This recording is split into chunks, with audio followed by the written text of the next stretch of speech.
Hey everyone, it's Eric here from my 525XL. Just giving you a quick update today, November 14th. Everything is looking pretty good in the tank. I'm happy with where everything's going.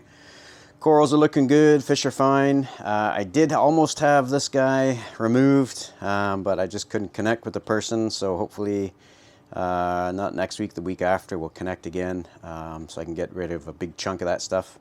The corals themselves are doing great. Torch is really happy. The acro in the back is really growing well, and so is the bird nest to the left. At some point I'm going to have to probably relocate those guys. The pistachio on the right hand side, still alive, just not doing a hell of a lot. But you know what, they're growing, so it's fine, except for the guy on the right. I've just put in this frag here. This is the Monty Red Cap. My first Monty I've ever put in a tank, so it was on sale for 10 bucks for the plug, so I thought, why not, give it a shot. And we'll see how it goes. I've just got it on the rack right now until I figure out where I'm going to put it. But at least it's safe where it is. Everything else is fine. Favia is really growing nicely. I posted a short on all the sweeper tentacles that came out. That's always cool to see. Zoas are doing well. Mushrooms are spreading. I gotta do something with those too. I relocated the Florida Recordia to this side, but it's actually pretty close to the finger leather, the green leather coral. So I'm probably going to move him around. Duncan is pretty fluffy. Everything else is good. So water parameters are stable. I'm still dosing all for reef, which I will continue to do, and I'm also dosing potassium. So those are the two additives that I'm putting in. I was dosing magnesium a little while back, but I stopped just because I don't seem to need it.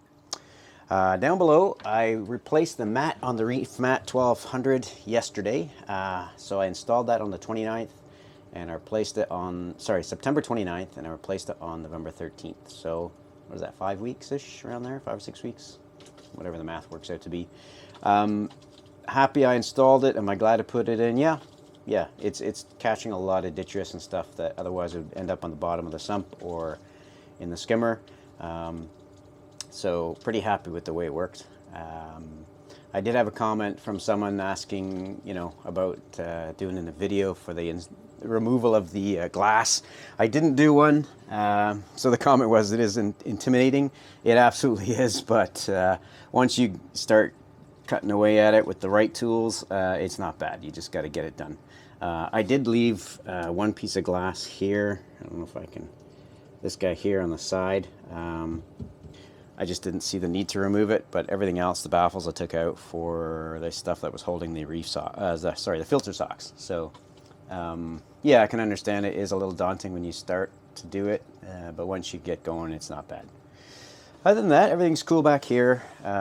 Skimmer's working away like crazy, as usual. Still doing the skimmer during the day, and then the Nios torque with the carbon there in the back on at night. And that seems to be working out for my schedule just fine.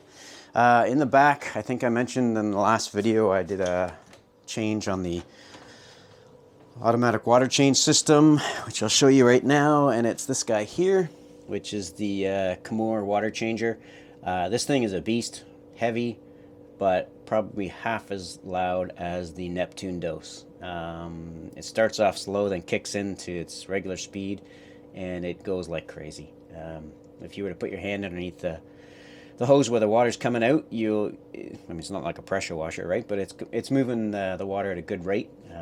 Pretty big heads on here to help out. The only thing I'm not happy with is how I've got it situated right now, which is sitting on top of the waste bucket for the Neptune Trident, where all that crap goes in from the testing. So I do need to figure out a better pot for this. I'm thinking of rearranging this backboard, building a small shelf and putting it up here. So I'll see if I can get that going. But as for this thing, yeah, a little pricey, but really, really happy with it. I really like the unit. In my opinion, it's quiet and it moves a lot of water fairly quickly. Other than that, everything else is pretty much the same. Still got the, RODI station here. Feeds my ATO for the fresh water right here. I did put a small pump in here to keep the water moving because I noticed I was getting some buildup in there because it was stagnant, so I did that a little while ago. But other than that, everything is status quo. Pretty happy with everything in here. the way it's working anyway. I'll just get back out here. So back to the tank. Yeah, everything's stable. Still doing all for reef and potassium. Pretty happy with that stuff.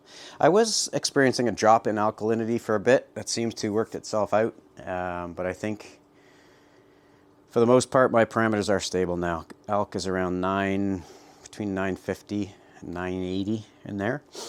Nitrates, I think we're still at 5 or 7 parts per million. My phosphates are still 0.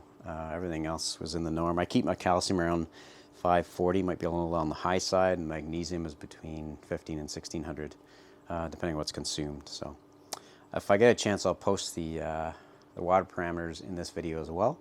But other than that, everything's looking pretty cool.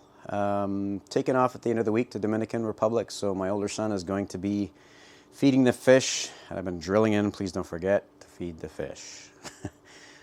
So I'm hoping I don't come back to a disaster. Everything else is automated for him. All he's got to do is feed him. So crossing my fingers, here's hoping.